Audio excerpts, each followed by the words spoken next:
그거 경험 바탕으로 제가 알고 있었던 지식들 공유하는 차원으로 이해하시면 될 것 같습니다. 화면을 좀 줄이고. 네, 일단 청약을 하는 데 있어서 기본적으로 알고 계셔야 되는 게 공공 분양, 그 다음에 민간 분양, 크게 이제 두 가지의 분양이 있는데, 뭐 공공 분양 내에서는 임대 부분도 있긴 한데, 그 부분도 크게 이제 세 가지 섹터를 나눠서 말씀을 드리겠습니다. 공공 분양 같은 경우는 여러분들이 잘 아시는 대로 사업자가 국가 또는 이제 지방자치단체, 보통 여러분들이 잘 알고 계시는 LH 한국토지주택공사, 그 다음에 SH 서울주택도시공사, 수도권 내에서는 경기주택도시공사가 가장 큰 지방자치단체라고 보시면 되는데요. 이 사업자들이 주체가 돼서 사업자, 그러니까 시행사가 되는 거죠. 그러니까 시공사는 이제 건설사가 되는 거고, 토지를 국가 사업자가 매입을 해서 건설은 일반 이제 건설사, 보통 레미안이라든지 뭐 필스테이트, 현대건설, 현대산업개발 그쪽이라고 보시면 되는데 공공분양 내에서 보통 아파트 브랜드만 보더라도 이게 공공분양이었는지 아닌지를 좀 구분할 수 있는데 예전에 아마 많이 보셨던 주공아파트 당연히 아실 거고 주공아파트 다음에 이제 그린빌, 그 다음 뜨란체, 휴먼시아, 그 다음 LH, 그 다음에 천년의 나무, 뭐 안단테. 제가 아직 안단테는 보진 못했는데 이제 조만간 안단테라는 아파트 브랜드로 아마 하남 쪽에 가밀지구 쪽에 들어가는 아파트에 아마 이 브랜드를 단다고 하는데 어쨌든 이 브랜드 네이밍만 이 아파트 브랜드 이름만 보더라도 실제 시행사는 어디였구나라고 판단하실 수 있으면 되고요. 그거에 따라서 주변 시세보다는 좀 저렴하게 분양을 받을 수 있었겠다라는 정도 이해하시면 되고요. 그다음에 경기주택도시공사에서 분양을 했던 지금 네이버 녹색창에 자연 N이라고 치면은 아파트 이름들이 쭉 나오는데 지금 이제 보이시는 아파트 네이밍에 자연 N이 붙으면은 경기주택도시공사에서 분양한 공공분양을 했다라고 이해를 하시면 됩니다. 실제 보시면 광교, 그다음 위례, 다산, 경기 광주역, 광교 곳곳에 다 있습니다. 그래서 광교 지금 중앙역 앞에 있는 광교 자연의 힐스테이트가 지금 대장 아파트죠. 이 아파트도 역시 공공 분양이었고 당시 분양가가 3억에서 4억 정도 수준이었었습니다. 그래서 민간 분양 같은 경우는 말 그대로 민간 기업이 건설사가 주택 건설 사업자가 되고 건설도 역시 직접 진행을 해서 아파트를 공급을 하는 형태. 알고 계시는 뭐 롯데캐슬, 레미안, 프루지오, 힐스테이트 뭐 이런 일반 브랜드라고 이해를 하시면 됩니다. 그리고 이제 보통 공공임대주택에 대한 유형을 제가 지금 정리를 했는데 지금 보시는 것처럼 한 7가지 정도가 있습니다. 영구 임대부터 해서 기존의 기존 주택 전세 임대까지 중간에 밑에서 두 번째 지금 보시면은 기존 주택 매입 임대라고 돼 있었는데 이게 제가 처음 신혼 때 재건축 매입 임대 아파트라고 해서 시세의 한 50% 정도의 보증금에 입주를 했었던 경험이 있었는데, 제가 요거를 당첨이 됐을 때도, 사실 운이 좋았던 것 같아요. 그 뭐냐면은 제가 요거를 알아보고 다녔을 때가, 이제 사무실은 가산 디지털 단지 쪽이었고, 이제 저희 아내는 사무실이 이제 영등포 구청 주변이었었는데, 그럼 당연히 직장이 가산 디지털 단지이고, 영등포 구청 근처라고 하면은 1호선과 2호선 라인에서 아이를 키우면서 출퇴근 가능한 거리에 위치해 아파트를 찾아야 되겠는데 그 중에서 몇 개 후보지 아파트가 있었는데 그 아파트에 마침 재건축 매입 임대 아파트라는 물건이 나와 있어서 알아본 날이 마침 접순 날이어서 조건을 좀 따져보니 저희는 그 조건에 해당이 돼서 신청을 했고 아니나 다를까 되게 좋은 조건이었었는데 보통 임대 아파트 같은 경우는 보증금 얼마에 월세 얼마 혹은 보증금을 높여서 월세를 조금 낮은 형태로 이렇게 공급을 하는데 요거 같은 경우는 제가 거의 100% 그냥 전세 보증금으로만 들어가는 형태였고 당시에 이제 전세가 한 2억 정도 전세 시세가 2억 정도였었는데 이제 저는 1억 1,200에 이제 입주를 할 수 있었고 입주를 했고 실제로 2년 단위로 재계약을 하는데 물가 상승률만큼 대신 최대 5% 인상률만 지불을 하면은 집을 소유하지 않는 조건을 계속 유지하게 되면 계속 거주할 수 있는 그런 상태로 입주를 하고 지금 지금 제가 말씀드리는 그 임대주택에 입주를 하는 것도 좋은 방법 중에 하나였었고 제가 경험을 해보니 나라에서 주는 혜택이었으니까 혜택도 많이 받아먹었다라고 생각을 하는데 이런 것들을 좀 지금도 있어요. 재건축 매입 임대 아파트 같은 경우는 경기도시주택공사 들어가서 홈페이지 들어가서 보시면은 예비 입주자도 계속 모집을 하고 있고 근데 이런 것들도 역시 내가 관심을 가져야 되는데 중요한 거는 거주 비용을 좀 줄일 수 있다는 부분이 가장 큰 장점인 것 같아요. 예를 들어 사회 초년생이라든지 아니면 신혼부부 같은 경우에 직장이 보통 강남 혹은 종로, 여의도 혹은 요즘에 이제 판교, 성남 쪽, 그다음에 성파 쪽에도 근무하시는 분들이 많기는 한데 그분들 입장에서는 출퇴근을 하는데 최대 대중교통으로 출퇴근을 할 때는 1시간 정도를 보시잖아요.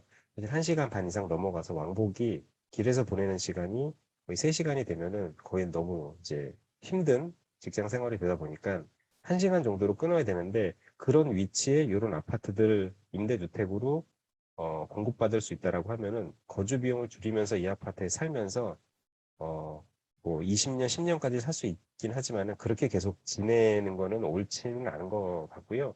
거기에서 거주 비용을 줄여서 최대한 빨리 이제 돈을 모아서 내 집을 사서 나오는 형태. 그래서 거주 사다리로 봤을 때는 이 방법이 되게 좋았던 것 같아서 지금 혹시 30대 초반이라든지 이제 신혼부부이신 분들은 이런 것들도 조금 한번 자세히 알아보시면 좋을 것 같고요. 이거 관련된 사이트 같은 경우는 제가 저 뒤에 참조 부분에 사이트랑 링크 같이 자료 올려드렸으니까 그거 뒤에 가서 한번 보도록 하겠습니다. 그리고 이제 청약을 뭐 민간이 됐든 공공이 됐든 분양을 받기 위해서 기본적으로 갖고 있어야 되는 게 청약 통장이잖아요. 그럼 지금 청약 통장 크게 4개 정도로 보실 수가 있는데 위에 이제 볼딕체가 아닌 보통체로 되어 있는 청약 예금과 청약 부금 같은 경우는 민영주택에 이제 분양을 받을 수 있는 통장이라고 보시면 되고요. 청약 통장과 주택 청약 종합저축은 국민주택, 그다음에 국민주택, 민영주택 이렇게 받을 수 있는 통장으로 보시면 되는데 위에 1번부터 3번까지에 대해서는 이제 지금 신규 가입은 중단이 돼서 가입이 불가능하시고 지금은 이제 제일 밑에 있는 주택청약 종합저축만 가입이 가능합니다. 이 통장이 있으면 지금 이제 공공분양과 민간분양 다 모두 청약 받으실 수 있고요.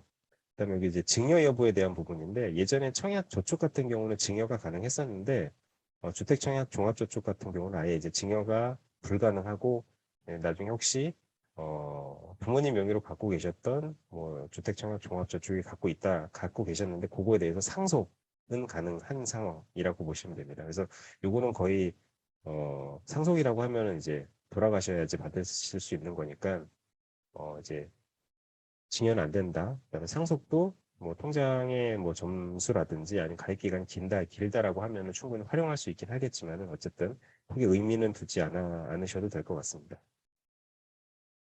그리고 지금 청약 예금, 부금, 청약 저축, 이건 청약 종합 저축이 아니라 청약 저축입니다. 제가 아까 세 번째 있었던 그 부분인데 청약 저축은 공공에만 넣을 수 있는 통장인데 내가 넣고 싶은 거는 민간 분양에 넣고 싶다라고 하시면은 청약 저축을 청약 예금으로 변경을 해야 되는데 변경하는 거는 입주자 모집 공고일 전일까지 다 하셔야 됩니다.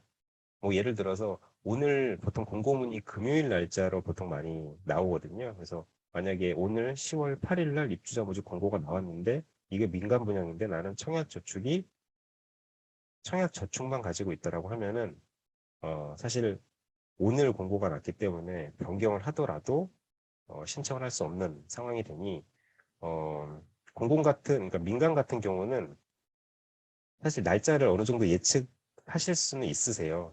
이제 그거는 내가 관심을 갖고 계속 그 지역에 혹은 앞으로 예상 분양 지역들을 좀 필터링을 해 보시다 보면은 이게 뭐 연간 분양 기준으로 봤을 때 뭐 1월, 3월, 5월 이렇게 분양 예정인 것들이 있거든요. 그래서 내가 봤을 때 가능성이 있는 혹은 이 지역에 내가 청약을 좀 넣고 싶다라고 하면은 그런 것들을 좀 관심 갖고 청약 저축을 청약 예금으로 변경을 미리미리 해놓으시는 것도 방법이 될 수 있을 것 같습니다. 그리고 이제 민간 공공 당첨자 선정 기준은 여러분들이 조금 가끔 이제 청약을 처음 하시는 분들은 헷갈리시는 부분들이 있는데 민간 분양 같은 경우는 가점제로 당첨자를 선정을 합니다. 그리고 공공 분양은 가점제가 아니고 청약통장에 납입했던 금액과 납입 횟수가 많은 사람으로 당첨자를 선정을 하게 되어 있습니다. 그러면 우리가 주택청약 종합저축을 가입을 하게 되면은 민간도 청약을 할 수 있고 공공도 청약을 할 수 있는데 그러면은 보통 최소 불이익이 2만 원이고 최대 불이익 가능한 금액이 50만 원까지 돼 있는데 그럼 얼마씩 불이익을 해야 되냐 이런 질문들도 하시는데 그것도 뒤에 가서 좀 말씀을 드리겠습니다. 그래서 민간 분양 같은 경우는 가점제로 당첨자를 선정을 하는데 얼마 전에 분양을 했었던 이 편한 세상 강일 어반브릿지 혹시 기억하실지 모르겠는데 거기 이제 가점이 81점이 이제 최고점 당첨자가 나왔는데 지금 제가 빨간색 네모로 쳐서 이제 보시는 부분이 무주택 기간 최대 15년 했으면 32점, 그 다음에 부양가족, 보통 4인 가족 기준으로 하겠습니다. 그럼 본인을 제외하고 부양가족이 3명이게 되니까 20점, 그 다음에 청약저축 가입기간 최대 점수 15년 이상, 17점. 이렇게 3개 점수를 합치면 69점이 됩니다. 4인 가족이 받을 수 있는 가장 높은 점수가 69점이 됩니다. 근데, 질문. 네, 말씀하세요. 그, 그 청약 통장 있잖아요. 네네. 기간에 대해서 2만 원씩만 넣어도 되는 거예요? 네, 2만 원씩만 넣으셔도 되고요. 안 넣으시고 있다가 나중에 각 지역마다 예치금 넣어야 되는 기준이 있는데 그 예치금만 당일까지 입금을 하셔도 상관은 없습니다. 아, 감사합니다. 네. 그래서 69점이 4인 가족이 받을 수 있는 점수인데 81점을 받은 그런 분들은 저는 꼭 한번 만나보고 싶어요. 그러니까 뭐 왜 그러냐면은 81점이라고 하면은 지금 점수표 보시면은 만점이 32점, 35점, 17점 이렇게 돼 있어요.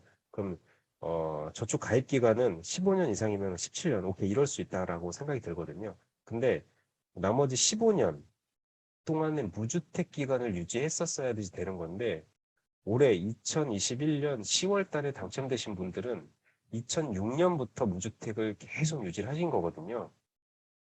2006년부터 어떻게 이렇게 부양가족도 많은데 무주택으로 유지하셨는지 그것도 참 되게 궁금해요. 81점이면은 뭐 32점 더하기 17점 하고 보통 부양가족 5명까지 하더라도 62점에 79점밖에 안 되거든요. 그럼 뭐 입주자 저축 가입 기간이 좀 짧든가 아니면은 부양가족이 뭐 6명이든가 뭐 이렇게 가야 되는데 어쨌든 어, 청약통장에 대한 가입 점수, 요것도 어떻게 계산하는지도 알고 계셔야지 내가 어디에 넣을 수 있는지 그런 것도 판단하실 수 있고요. 요거는 이제 혼인신고를 하고 안 하고에 따라 가지고 청약 가점을 제가 시뮬레이션 했는데 요거는 뭐 31세 기준으로 요런 기준으로 돼 있고 요거는 그냥 한번 보시면 될 것 같습니다. 뭐 물론 신혼부부라고 하면은 청약 점수 측면에서 보면은 당연히 혼인신고를 하시는 게 맞기는 한데 청약이 아니라 뭐 예를 들어서 아내 예비 신부가 집을 한 채 갖고 있고 신랑도 집을 한 채 갖고 있다라고 하면은 혼인신고를 하시면 안 되긴 합니다. 나중에 하시는 게 좀 더 낫긴 하고요. 그래서 그거는 좀 청약이랑 다른 얘기니까 일단 좀 넘어가고요. 그다음에 이제 투기과열 지역, 조정대상 지역, 비규제 지역에 따라서 면적별로 가점제, 추첨제가 나뉘어지는데 여러분들이 아마 부동산에 관심 없는 분들은 투기과열 지역, 뭐 매스컴에서 자주 나오고 조정대상 지역도 많이 나오긴 하는데 잘 모르실 것 같아서 요거는 지금 2021년 8월 31일 기준의 현재 규제 지역 현황표입니다. 요걸 보시고 어, 투기과열 지역이 어디이고 조정대상 지역이 어디이고 근데 이제 서울 경기 같은 경우는 그냥 다 조정대상 지역 그다음에 투기과열 지역이라고 이해를 하시면 될 것 같습니다. 그리고 투기과열 지역은 조정 대상 지역과 금융, 가계대출과 세제 정비 사업과 전매 제한, 기타는 어떻게 되는지 이런 것들은 한 번씩 쭉 훑어보시면 될 것 같고요. 아마 대부분이 눈에 안 들어오실 거예요. 네, 저도 역시 그랬었거든요. LTV, DTI 이것도 모르시는 분들도 아직도 많이 계시니까 LTV가 뭔지를 알아야 되는데 LTV 같은 경우는 뭐 주택담보대출이라고 이해하시면 됩니다. 주택담보대출이고 DTI는 뭐 이것도 네, 검색을 해서 한번 알아보시면 좋을 것 같고요. 당첨 이유는 뭐 과밀억제권, 그 외 지역, 그다음에 전용 면적에 따라서 당첨일로부터 5년, 3년 이렇게 재당첨 제한이 있습니다.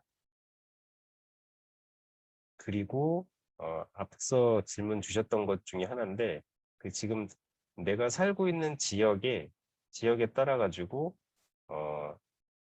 아파트 공급받을 수 있는 전용 면적에 따라서 예치금을 넣어 놓으셔야 되는데 요거는 제가 앞서 말씀드렸잖아요. 이제 공공분양 같은 경우는 불입 금액과 불입 횟수로 당첨자를 선정을 한다고 했으니까 요거는 당연히 민간주택, 민간 분양에서 해당이 됩니다. 민간 분양에만 해당이 됩니다. 공공분양은 아무 상관이 없는데 그래서 지금 85제곱 같은 경우는 만약에 서울특별시나 부산에 살고 있으면은 입주자 모집 공고일 당일까지 300만 원을 예치를 하셔야 되고 그 외 지역은 250, 200 이렇게 불입금을 예치하셔야지 청약을 하실 수가 있습니다. 그래서 제가 퀴즈를 하나 낼 건데요. 요걸 다시 한번 좀 잘 보시면은 85제곱은 서울 기준으로 좀 말씀드릴게요. 300만 원, 102제곱 이하는 600만 원, 135제곱, 요거 다 전용 면적입니다. 1000만 원, 모든 면적은 1500만 원의 예치금이 있어야 청약을 할 수 있다. 근데 지금 여러분들이 보고 계시는 이 화면을 보고 내가 102T 타입 아마 테라스인 것 같아요. 지금 다음 주에 아마 청약 접수를 받는 이천 자이더 파크 공고문에서 제가 발췌를 했는데 지금 보시는 것처럼 102 테라스에 넣으려고 하면은 이천에 산다는 기준으로 서울로 하겠습니다. 서울에 살고 있다라는 기준으로 청약 예치금이 얼마가 들어 있어야지 청약을 할 수 있을까요? 이거는 채팅창으로 한번 남겨주시면 될 것 같습니다.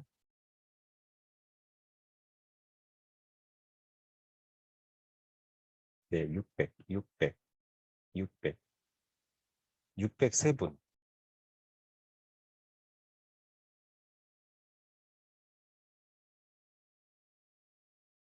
계속 600이시네?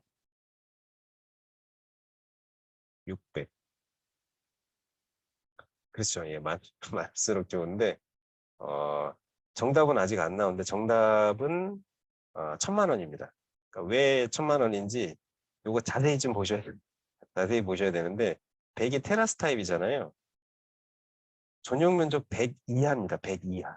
그럼 전용 면적이 102. 빵빵 이하여야지만 서울시는 600만 원이 되는데 지금 분양가가 나와 있는 102 테라스라고만 돼 있긴 한데 여기 자세히 보시면 전용 면적이 102.775로 돼 있어요.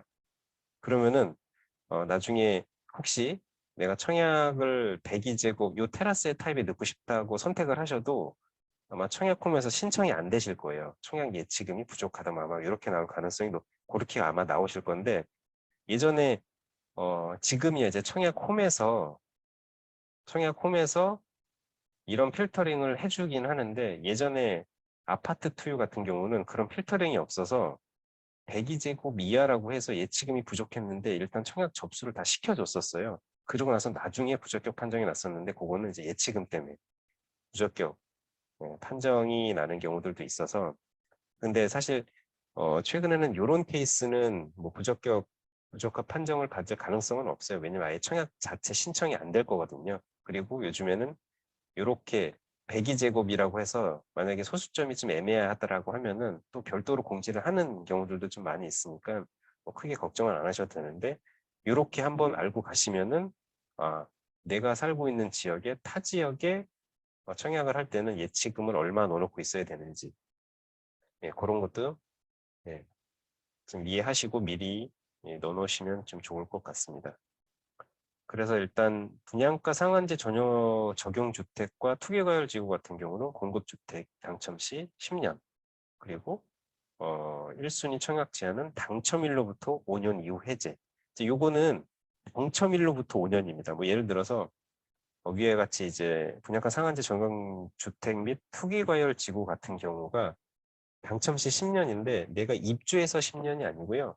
당첨일 기준으로 10년이 카운트가 됩니다. 그래서 내가 만약에 오늘 분양을 받았으면은 오늘 당첨자 발표가 나서 앞으로 10년이니까 아파트가 보통 지어지는 데는 보통 적게는 2년이고 단지가 좀 크면은 3년 정도 걸리잖아요.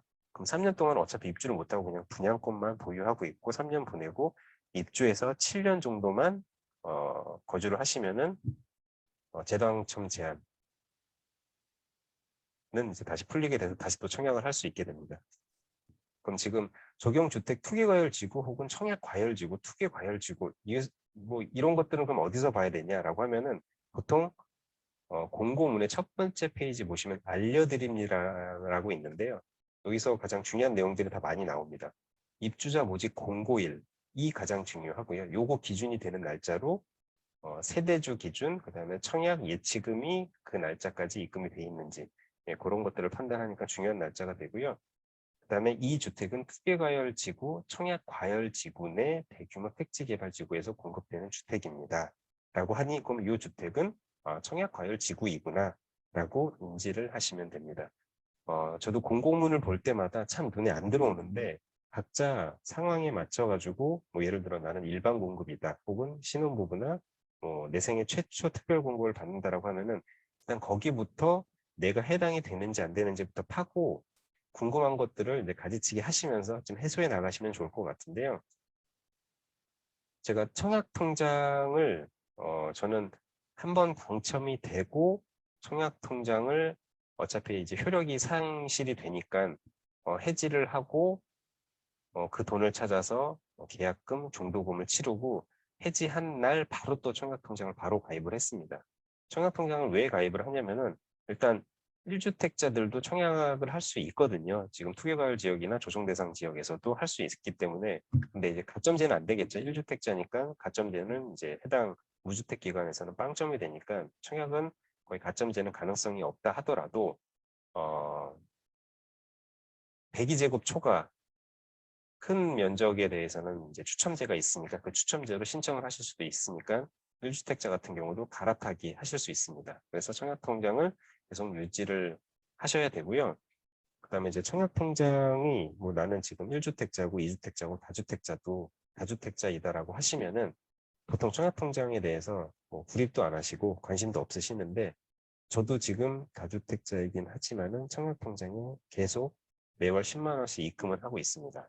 그럼 청약통장을 왜 유지를 해야 되냐면은 급전이 필요할 때 내가 가입을 했던 청약통장으로 청약통장 자체에 불입했던 금액으로 담보대출도 가능해요. 물론 은행에 이자는 내야 되긴 하지만 내 돈을 내가 담보로 대출을 받는 거니까 금융비용은 발생을 하지만 금리가 그렇게 높지는 않습니다. 그래서 혹시라도 목돈이 필요하시다라고 하면 청약통장의 효력은 유지를 시키면서 그 해당 예치금으로 담보대출을 받으시는 용도로 쓰셔도 되고요. 그다음에 두 번째는 청약통장은 제가 요거는 누누이 지금 몇 번씩 계속 말씀을 드리는데 무조건 10만 원씩 그 구입하시는 게 맞습니다. 제가 앞서 말씀드렸던 것처럼 공공분양과 민간분양이 있는데 그러니까 공공분양 같은 경우는 납입 횟수 플러스 인정금액이라고 말씀을 드렸고 그다음에 민간분양 같은 경우는 가입기간과 액수 그다음에 가점을 만드는 데 있어서 그런 요소들이 필요하기 때문에 일단은 무조건 10만 원씩 불입을 하시고 이게 내가 공공을 나중에 청약을 할지 민간을 청약을 할지 알 수가 없잖아요. 분양가 상한제 때문에 민간 분양이 분양가가 낮아서 내가 그걸 청약할 수도 있고 혹은 내가 원하는 시점에 나한테 딱 적당한 위치에 맞는 공공 분양을 공고가 떠서 청약을 할 수도 있으니 일단 두 개 조건 내가 어디 될지 모른다라고 하면은 일단은 10만 원씩 넣어서 불입 횟수 인정금액 맞춰놓고 민간 분양에 낼 때 가점에 대한 부분도 어느 정도 맞춰놓으시고 그리고 서울에 큰 평수 135제곱 전용 135제곱 초과 타입의 1,500만 원 이상이면 무조건 다 청약을 할 수 있거든요. 이것도 막상 내가 한 달에 2만 원씩 혹은 5만 원씩 불입을 하고 있었는데 내가 진짜 큰 평수로 청약을 하고 싶은데 지금 당장 1,000만 원, 1,200만 원, 오늘 공고문을 보고 입금하려고 하더라도 좀 부담이 돼요. 이런 것들도 미리쯤 준비를 하시면 될 것 같고, 그래서 일단 무조건 10만 원씩 청약통장은 넣으시고 1주택자든 2주택자든 3주택자든 일단 청약통장은 유지하시는 게 좋을 것 같습니다. 그리고 청약통장 활용에 대한 세 번째인데 요거는 자녀가 만 17세, 지금 자녀 있으신 분들도 계실 거니까 17세 직전 매달 10만 원씩 가입을 시켜주시면은 자녀가 만 17세면 좀 헷갈리니까 한국 나이로 18세 혹은 19세이겠죠. 성인 되기 2년 전이니까. 성인 되기 2년 전부터 매달 10만 원씩 청약통장을 만들어서 가입을 시켜주세요. 그러면은 미성년자의 가입 기간을 최대로 인정해 주는 건 24개월, 2년입니다. 그러면은 요 내 아이 같은 경우는 만 31세, 33세 때 청약통장 가입 기간으로 받을 수 있는 17정을 다 받을 수 있는 상태로 일단 스타트를 하니까 훨씬 더 나은 조건에서 아파트를 분양받을 가능성이 높아지게 되는 겁니다. 근데 여기다가 만점 17점을 받기 위해서 매년 15년 동안에 매월 1년 동안에 12회씩 불입을 하니까 180회를 불입을 하는데 10만 원씩 넣었으니까 공공분양회 같은 경우는 1,800만 원이 인정금액으로 받을 수 있는 거고 횟수는 180회가 되는 겁니다. 지금 30대 초반이신 분들 중에 요 조건을 갖고 계신 분들이 과연 몇 분이나 될까요? 그렇게 많지 않으실 거예요. 그러니까 지금 자녀가 있으신 분들은 자녀를 위해서 한 달에 10만 원 정도 그렇게 크게 부담되는 금액을 아니니까 그 정도로 좀 준비를 해 두시면은 자녀들을 위해서 큰 선물이 될 수 있을 것 같습니다. 그리고 이제 청약 전략 부분인데요. 이게 제가 이렇게 비인기 타입을 넣어서 당첨이 한 3번 정도 됐었습니다. 청약에. 근데 보통 일반적으로 사람들은 요즘 이제 로또 분양가 상한제 때문에 주변 시세가 10억인데 뭐 5억이 나오면 로또 분양이니까 이제 벌떼처럼 달려들어서 청약을 냈는데 그 안에서도 타입을 좀 선택을 하시고 혹은 비선호 타입, 동양, 서양을 선택을 하셔서 넣으셔서 전략적으로 경쟁률이 좀 낮은 내가 혹은 가점이 좀 낮다라고 하면은 요런 데 선택을 하시면은 당첨 확률을 조금 더 높이실 수가 있어요. 지금 보시는 평면도 화면이 지난 8월, 7월 달에 분양을 했었던 반포의 레미안 원베일리 평면도입니다. 지금 딱 보시는 것처럼 어디가 더 선호하는 평면도이세요? 59A, 59B. 이거 보시면 아마 뭐 일부는 요 오른쪽에 보이는 게 보통 타워형이라고 하고 이제 왼쪽에 보이는 걸 판상형이라고 하거든요. 여기 위에서 보시면 주방, 거실, 그다음에 주방과 식당과 거실이 이제 맞통풍이 가능하고 남동 남서향으로 방이 3개가 나와 있으니 채광도 좋고 예, 그다음에 발코니 면적이 서비스 면적으로 발코니를 확장을 하니 실제로 거주하는 공간도 많이 넓어지고 여러 가지로 대부분의 많은 사람들이 선호하는 타입은 A타입입니다. 근데 A타입은 내가 넣기에 가점이 조금 애매하다. 혹은 도저히 A타입은 될 수 없는 점수다라고 판단이 들면은 59A를 넣으시는 것도 방법이에요. 그러니까 지금 59A랑 59B의 경쟁률을 한번 보실까요? 59A 같은 경우는 114, 59B 같은 경우는 79대 1. 물론 공급 세대수가 112, 85세대, 112세대로 가장 많긴 했었는데 항상 거의 대부분이 타워형보다는 판상형이 경쟁률이 거의 대부분 높게 나옵니다. 물론 누군가는 그렇긴 해요. 공급 세대수가 많은데 넣는 게 그나마 좀 확률이 높다. 근데 이제 경쟁률을 놓고 보면은 아무래도 확도가 뭐 여기도 79대 거의 80대 1이니까 경쟁률이 낮은 편은 아니긴 하지만은 그래도 A타입보다는 조금 더 가능성이 있지 않을까. 그래서 이런 형태로 청약을 내시면 좋은데 또 하나는 내가 정말 원하는 타입이 아니다 하더라도 레미안 원베일리 같은 경우는 내가 가점이 한뭐 65점 정도, 한 60점 정도 된다라고 하면은 가능성이 그렇게 높진 않거든요. 그럼에도 불구하고 일단 59를 넣어서 원치 않는 타입이긴 하지만 일단 들어가서 거주하고 그 테두리 안에 들어가야지 나중에 좀 돈을 모아서 59B 타입에서 59A 타입으로 이사를 가든 혹은 74A 타입으로 이사를 가든 일단 시장에 발을 담궈야지 다음 스텝을 밟을 수가 있잖아요. 지금 당장 내가 원하는 타입은 저건데 청약 가점이 안 되고 인정 금액이 너무 낮아서 안 될 것 같아 라고 하면은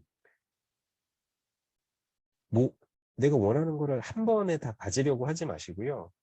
일단 스텝을 좀 밟으면서 가시는 거를 저는 추천을 드려요. 보통 3억짜리 아파트에 살고 있다가 돈을 조금 모아서 24평에서 34평으로 이사를 간다든지 그러면 34평에서 조금 더 상급지로 같은 평수로 이사를 간다든지 그렇게 좀 스텝을 밟으셔서 가셔야 되는데 너무 지금 한 방을 좀 꿈꾸시는 분들이 많다 보니까 뭐 예를 들어서 최근에는 신혼 희망타운 같은 경우가 그 케이스죠.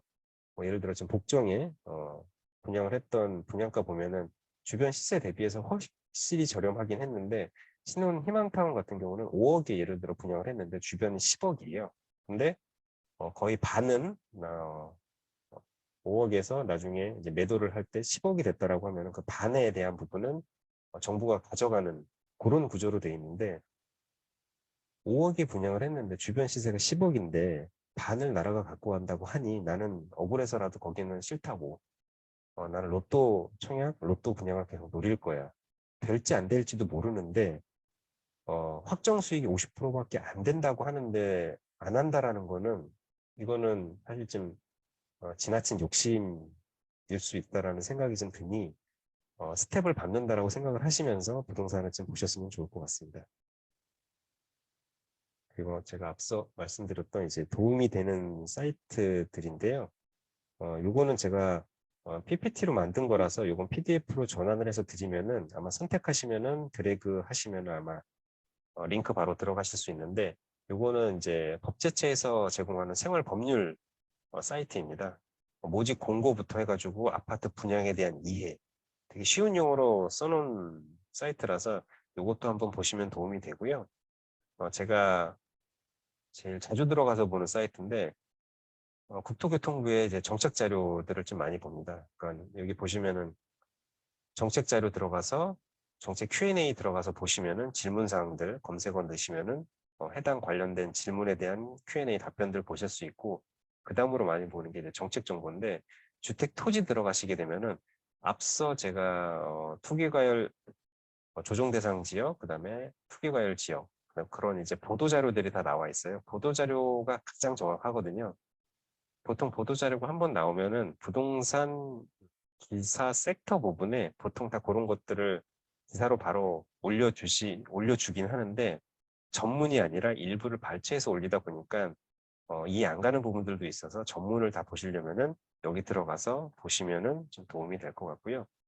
그다음에 오늘 주제가 청약이었다 보니까 주택 청약에 대한 Q&A가 제가 국토교통부 이제 정책 Q&A 찾아보니까 지난 7월 27일 날 Q&A 자료를 올려놨더라고요. 그래서 요것도 제가 이제 제 그 오늘 강의했던 자료와 주택 청약에 대한 자료도 카페에다가 올려드리도록 하겠습니다.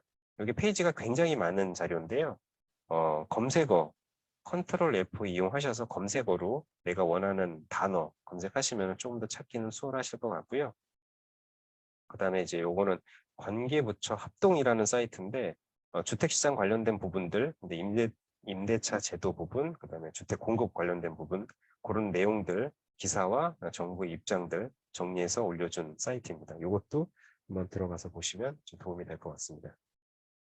그 다음에 요건 이제 정책 브리핑이라고 따따따 kr.korea.kr 치고 들어가시면은 정책 브리핑한 것들 내용들 쭉 나오니까 요것도 보시면은 좀 도움이 될 것 같고요. 그 다음에 요거는 LH 토지주택공사 사이트이고요. 요것도 이거는 앞서 말씀드린 보도자료에 대한 링크, 이건 오타가 있었는데 제가 이거 삭제를 하고 업로드를 드리도록 하겠습니다.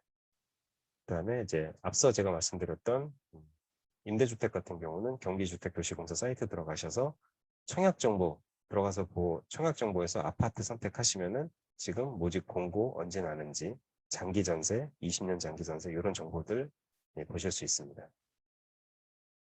지금 오늘은 조금 빠르게 했는데요. 지금 이 화면은 지금 그저께였었죠. 이제 중소기업 유통공사인가 이제 그쪽에서 신사임당이 나와서 1인 기업으로 살아남기 해서 제가 캡처를 했었는데 2000년 7월 달에 처음에 이제 유튜브 요 해당 채널, 지금 성공한 채널이죠. 요 채널을 개설을 했는데 지금 보시면은 이제 조회수가 21회였었고 검색어로 들어온 거는 20회였었고 총 조회수가 이제 46회였었습니다.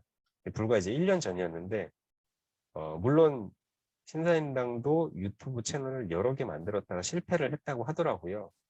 실패를 거듭을 하다가 결국에는 이 채널이 한번 빵 터졌는데 지금 현재 이르게 된 거죠.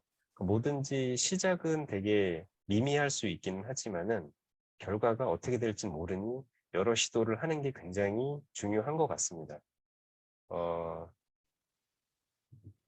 점상님 얘기를 조금 하면은 제가 이 점상님이랑 2004년도에 군 제대를 각각 하고 나서 처음으로 이제 제대하고 제일 먼저 시작을 했던 거는 대학교 1학년, 2학년을 마치고 이제 복학을 할 생각을 하니 이제 공부를 뭔가 해야겠다라고 싶어서 점상님이랑 영어 스터디를 만들었었죠.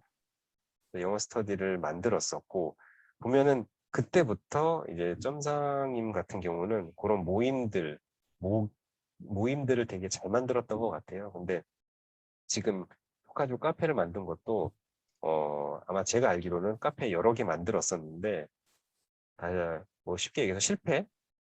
잘 이제 활성화가 되지 않았던 카페들이 많았었던 거였는데 지금 하고 있는 이 토카주 카페가 가장 활성화가 잘 되고 있어 현재 이르게 된 거고 그래서 저희가 지금 금요일 밤에 다 같이 모여서 이렇게 줌으로 주식 스터디도 하고 제가 얘기하는 뭐 몇 가지 얘기들도 쓸데없는 얘기들도 좀 있긴 했지만은 이런 이제 장을 마련해 준 것 같습니다. 그래서 그 당시에 그 스터디를 하게 됨으로써 알게 됐던 친구들을 통해서 저는 지금의 아내를 만나게 된 뭐 여기까지 오게 됐었는데요. 그래서 뭐 두루두루 인생에서 저한테 굉장히 많은 영향을 끼친 친구이자 배울 점도 많은 사람인 것 같습니다. 그리고 일단 제가 마지막으로 오늘 말씀드리고 싶은 거는 기회가 모든 사람들한테 저는 다 똑같이 동등하게 분명히 오고 있는데 그 기회가 나한테 기회인지 아닌지를 다 모르고 계시는 것 같아요. 그리고 그 준비를 하고 기회를 잡을 수 있는 거는 그 기회를 잡았을 때 분명히 꽃이 필 수 있는 시기가 오거든요. 보통 꽃은 봄에 핀다라고 생각을 하시잖아요. 근데 여름에 피는 꽃은 장미이고요. 코스모스는 가을에 피고 동백꽃은 겨울에 핍니다.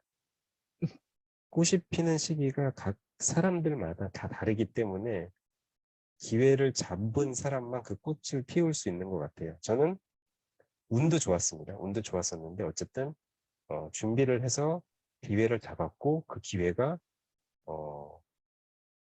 최소한 2번은 내지는 3번 정도 그리고 제가 준비가 덜 돼서 혹은 제가 돈이 부족해서 하고 싶었던 투자를 못했던 너무 좋은 기회였는데 못했던 것들이 지금도 몇 개 있거든요. 근데 이제 그런 것들을 볼 수 있는 안목을 키우셔야 되니 이제 청약도 그렇고 지금 여러분들이 주식을 하는 것도 주식을 해서 돈을 많이 벌어서 그 다음 스텝은 뭘 하고 싶은지라고 여쭤보면은 사실 많은 분들이 조금 더 상급지로 이사 가고 싶다 혹은 좋은 집에 매수를 해서 살고 싶다 그런 꿈들을 많이 갖고 계시는 것 같더라고요. 그래서 지금은 되게 많이 부족하다 하더라도 기회를 잡을 수 있는 준비를 하고 계시면은 저는 충분히 잡을 수 있다라고 생각을 하고 있습니다.